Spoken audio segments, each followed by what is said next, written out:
Hello mga boss, short tutorial tayo kung paano maglinis ng injector. Ito yung unit.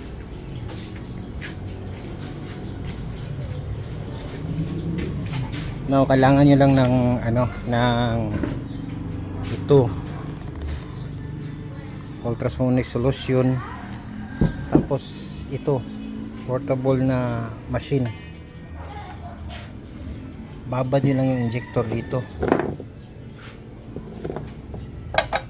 Ganyan. Ganyan, babad nyo lang. Tapos lagyan ito. Tapos on nyo lang, may naman, may wire. Ulit-ulit nyo lang gawin yun hanggang mainit siya. At saka mag-iba yung kulay. Ibig sabihin yun na natanggal talaga yung dumi ng injector. So tapos yung gawin yun, kunin nyo lang to. Yan, angat nyo. Tapos hugasan nyo na rin ng tubig para, kasi yung mga chemical na yan nakadikit sa injector. Hugasan nyo na ng tubig, tapos airehan, hanginan nyo na lang. Tapos ready na sa sa testing. Pag testing mga busing, ito lang yung natin, yung ginamit natin.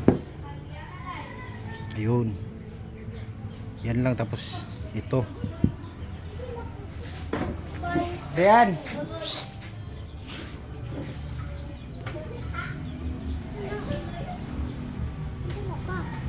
Ayo, wala ka nagkuhan ko, tutorial ko. Iguniti ito bang sa kuha. Ito boss, ito mga boss, lagay nyo lang dito. Mayroon na pala. Ito mga boss, ganito to, battery at saka lang. Ito may mabibili naman sa Shopee to mura lang to. Tapos ang gawin nyo lang, mo yung sa mode 1, 2, 3, 4. Lagay nyo lang sa mode na 4. Then pulse nyo na lang, ganyan. Tapos ito, spray nyo lang dito.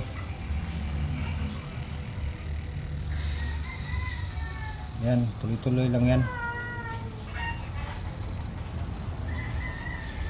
hanggang sa may lalabas dito. Video akong yun, nakita nyo sa kamay ko may lumalabas. Yun, tuloy-tuloy nyo lang. Tapos pag na-sprayhan nyo na, tanggalin nyo lang.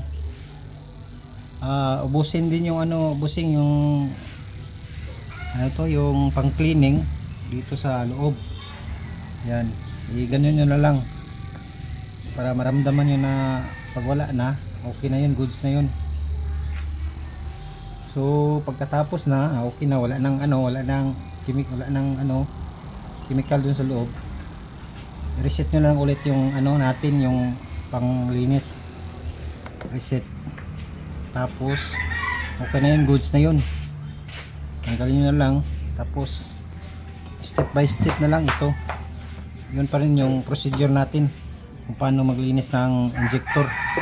Basta yung ginagamit natin, battery at saka pulse at saka ito yung chemical na ginagamit natin. Mayroon to sa Shopee, at saka sa Shopee ko na rin to nabili.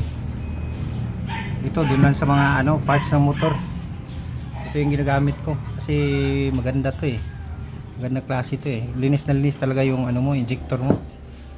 At saka yung pag pumunta ka ng shop, may hingiin dito na yung may bayad pag nagpapaklining ka, mga 150 to 200. So ilang piraso to? 8 piraso. Pag big bike, 8 piraso. Yun.